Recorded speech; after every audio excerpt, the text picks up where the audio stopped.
Hey guys, and welcome to this week's video. So this video I am going to be doing a painting. The reason for that is just because I want to take a little bit of a break from doing studio vlogs and I wanted to do something different for this week, and I had this canvas which I bought from Hobbycraft for my birthday, so I figured this would be the perfect time to go and paint on it. It's been a while since I've done a painting like this. I've painted in my sketchbook over the last month or so, but I haven't painted on a canvas I think for a good 4 or 5 months, so it's nice to be doing that again, and I think wood is a really good medium to be painting on. I've never done one quite as big as this one before. I mean, it's not huge, but it's bigger than all the other ones I have done, but I am excited to do it because it's on kind of like a proper wooden canvas rather than just like a wooden plaque or something like that, so it's going to be a lot of fun to do that. I'm going to be painting a little bunny on it, so let's go and get started. So this is the wooden canvas I'm going to be painting on. I'm going to be using gouache for this painting. I really like how gouache sits on wood. I've used it before in previous paintings, so I wanted to try it again. So I got some clear gesso to prime my canvas. This really helps the paint stick to the wooden panel, and I definitely recommend it for whatever you're painting on. I just poured it directly onto my canvas and then spread it out with a paintbrush and made sure the whole thing was covered in it. And that really worked well for me, and it meant I got every single inch of a canvas. So for my gouache paint, I'm using Turner acrylic paint. This is one of my favourite types of gouache paint, and it's pretty much all I use nowadays. So here I am just spreading out the first stripe of pink onto the canvas. So I wanted to have a pretty plain background, like I wanted there to be something there, but I still wanted the wood to show through, and I thought this was kind of a nice way to do it. Put in 2 big stripes behind the bunny, the main focus of the painting, and then add in little bits around it. As the bunny was going to be white and brown, I really wanted there to be bright, vibrant colours still appear in the painting, so it was a perfect excuse to put in this bright blue and pink.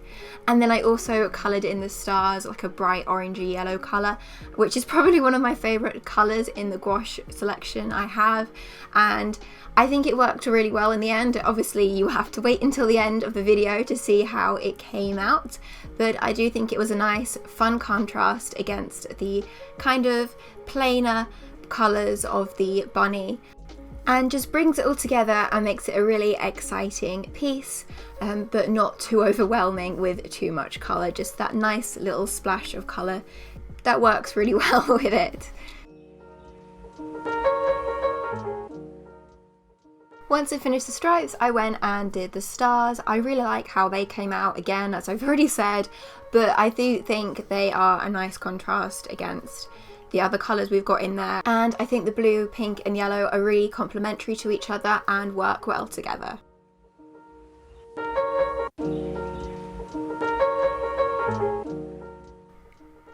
So for the base coat of my rabbit, I decided that it'd be better to colour it in with a Posca marker, a white Posca marker. The reason for that is because my gouache, it's really hard to get hold of in the UK. You just can't get Turner acrylic gouache very easily in the UK. You can get it from Amazon, but it's really, really expensive there. And then you can get it from Jackson Art, where it's actually a pretty decent price, but because they import it directly from Japan, they don't get many deliveries of it each year. I think they only get like a few each year, so some paints are very, very hard to get hold of, especially the white. They just seem to sell out of it pretty much immediately, and I have 2 tubes of white left, which only have a tiny, tiny little bit left in each of them. So instead of wasting that, I thought I might as well put down a base layer of Posca marker because I was just going to paint over it anyway. So as you can see, I am now going over the white with the brown patches. I'm just doing it very, very loosely. I'm not really paying too much attention about the fur right now. I'm just trying to block down my colours.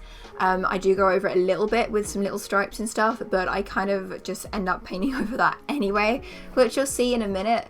I feel like with this painting it was a lot of just building up colours and kind of figuring out how I wanted it to look. So I kind of put down very watery gouache for the first few layers, and kind of went from there. And I think that did a really good job of kind of hiding the Posca marker layer, because I was a bit concerned that you might be able to see the pen marks through the paint, but you can't, and if anything, it maybe even adds to the texture or the furriness of the little rabbit.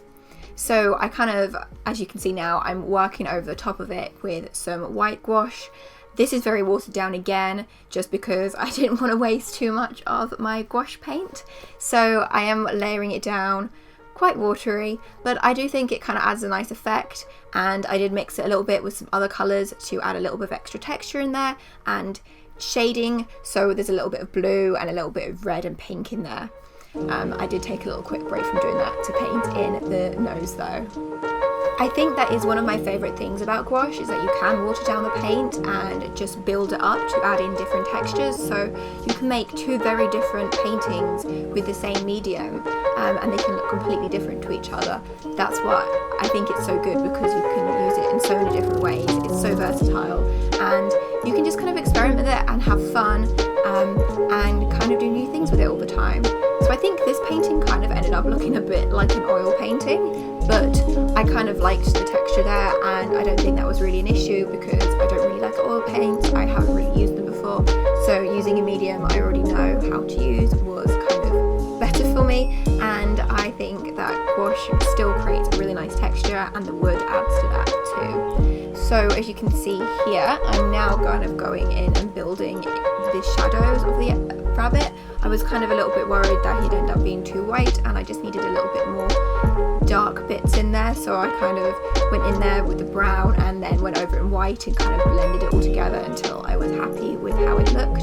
The ears was something I did struggle with a bit, because I really wanted to keep the fluffiness there, and I wanted to make sure that it wasn't too brown, but there was also white in there, and it wasn't too white. I think originally maybe I had added too much brown in there, but when I started working in the white, I really think it started coming out really good and looking like little fluffy rabbit ears. I also struggled a little bit with this bit around the face, and getting that right as well. I did have a reference image I was trying to copy, but in the end I kind of stopped going with that and just painted on the brown marks on his face as I wanted and how I felt like it would look good and would look right to me. And I did add in some more little brown bits to his feet, which weren't in the picture, and I really like that, and I think it makes it a bit more noticeable that there are feet there, because I feel like in the reference image his feet were kind of disappearing into the rest of him. So I think adding a little bit brown there really brought them out, and it kind of matches with the brown paws. I did do a sort of outline to the bunny, which I did end up regretting, so I kind of worked over that to add in some more like white fluffy bits to make him look really fluffy, but also make the edge a little bit more defined than what it was before, and I think it did come out well. It was a little bit scary putting in the dark outline on it when it could have totally gone wrong, but I think when I started blending it in with some more white, it ended up working well, and it made it stand out a little bit more from my canvas, but it didn't look too cartoonish, and it looked a little bit more realistic, but still cute, and like a little quirky little rabbit. One of the biggest things I did with this piece was possibly adding in a second eye. So in the reference image you couldn't really see the second eye, it was kind of covered by fur, but I really didn't like how that looked. I just thought it looked a bit strange having one eye, so I did add in a second eye, and I do think it came out alright, and I'm glad I decided to put it in there, because I think it just would have looked odd without it. So I'm just adding in this little pink bit underneath the rabbit. I had originally wanted to do this a lot like softer pink, but in the end I ended up going for this pink. I just couldn't get it quite the colour I wanted, but I still think it works well with the other colours there, and maybe it's not quite as faint as I would have liked it to be, but it does work well. I ended up working on the rabbit's tummy a little bit. I did think he needed a little bit more shadow down there and a little bit more fur, so I built in some more before I finished the piece. So here he is, completely finished. I'm really happy with how he came out. I think he looks really nice and fluffy. Thank you guys so much for watching this video. I hope you did enjoy it. I'm really happy with how the little bunny came out and I hope you liked it too. I've posted a photo of the painting on my Instagram if you want to go and check it out. It is linked down below in the description if you want to go and give my Instagram page a follow or like the picture. And all my other links are down there too, my Facebook, Twitter, TikTok, and even my shop, so you can pick up some of my art. Don't forget to hit the notification button and the subscribe button so you'll be the first to know when I next upload, which is every single Sunday. Don't forget to hit that like button if you haven't already, and I will see you guys next week. Bye!